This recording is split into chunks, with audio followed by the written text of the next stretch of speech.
Francis Cress Welsing says the reason why racism exists is for the genetic survival of white people. Wow. It's for their genetic survival. Because genetically, all races of people on the planet could annihilate white people. Yep. If they just have sex with their women. There's no longer any white people. So how do I stop that from happening? Create a system that keeps white people here and keeps the others over there. What's that system called? Racism.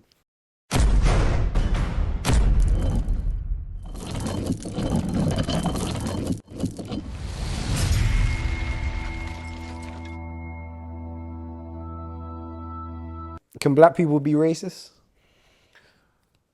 So this is a question that I've heard, right? And like I said about the scale of racism, I think black people can be race prejudiced. I think all people can be race prejudiced. For me, racism, via definition, depends whose definition you're going by. I think of racism, this is a long-winded answer, but I think of racism as it needs to be looked at holistically. It can't just be looked at on one level. I have to ask myself the why racism exists, right? And so when you get to the why racism exists, that's when you can answer the question of what racism is and how it affects people. So if I ask myself, why does racism exist, right? And I say, it exists, what, because people didn't like each other? No, people have always not liked each other. So it's not just because people don't like each other. People have not liked each other because they've got different color eyes, right? But if it's specific to race, why did a bunch of people specifically decide to not like this race of people if they did not do anything to them? Yep. Must go to a psychological level. It has to be something psychological. Because if you and I are sitting down right now not doing anything to each other and we're cool, but you say, because you're black, Sarah, I'm gonna F you up. I'm gonna be like, bro, I didn't choose this. Like, what you can do that for? Like, I didn't do this. So there must be a psychological reason. So to understand racism, the short answer is, everyone can be race prejudiced. The long answer is, why are people racist? If we can answer that question from a psychological point of view, I think we can get to so many understandings. But trying to answer that question makes people very uncomfortable. Why did you decide one day that a bunch of people who are not like you must be treated less than you? Why? Because you didn't like them? No, it can't be that. It's too simplistic. There must be a psychological reason. Let's go into the psychological. Oh, don't go into the psychology. Because then you're going to see who I really am and what I really think. Now, Francis Cress Welsing says, I know I'm going long, I know I'm going on it, but Francis Cress Welsing says the reason why racism exists is for the genetic survival of white people. Wow. It's for their genetic survival. And I wanted to understand what this thing of racism really is all about, because it's the thing that has caused woe and misery and suffering for the vast majority of the people on this planet that are classified as non-white.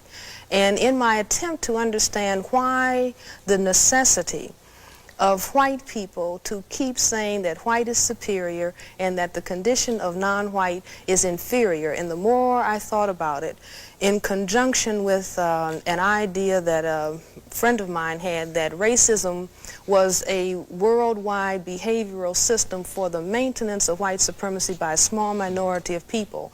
I put those ideas together with what we know about genetics, what we know about the condition of skin whiteness itself. The condition of skin whiteness is the genetic inability to produce skin pigment called melanin. This is a genetic recessive trait. It is a genetic deficiency state, not as defined by Francis Welsing, but defined by geneticists and dermatologists, that the inability to produce the skin pigment of melanin or melanin pigment is described as albinism.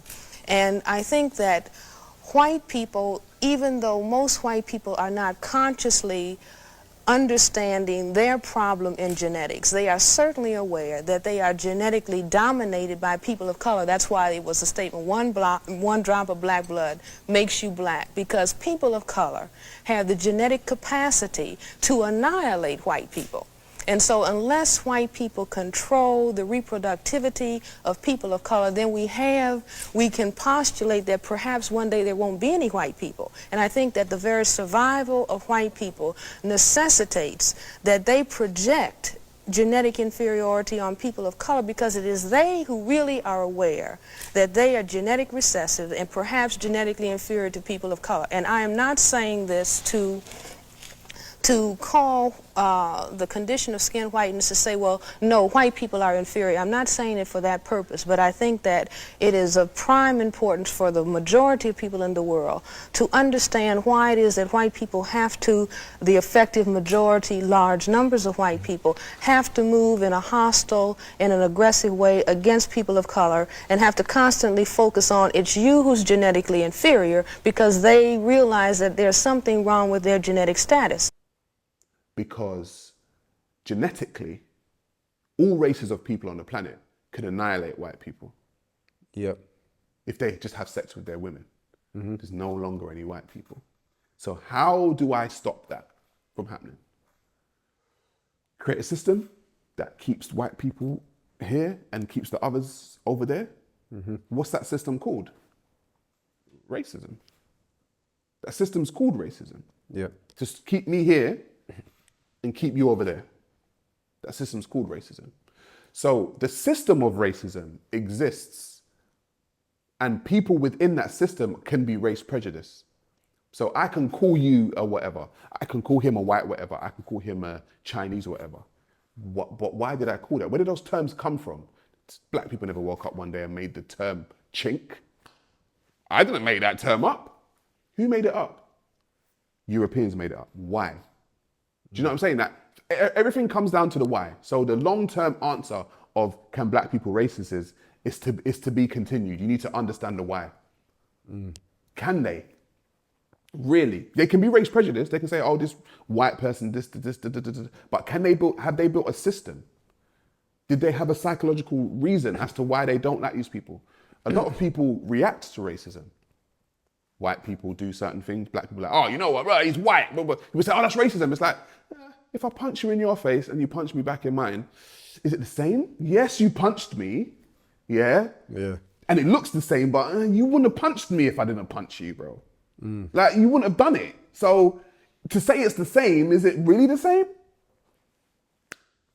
It's open-ended, bro. It's open-ended. No, I understand. It's a deep answer. Yeah. It is. It's open-ended. Yeah.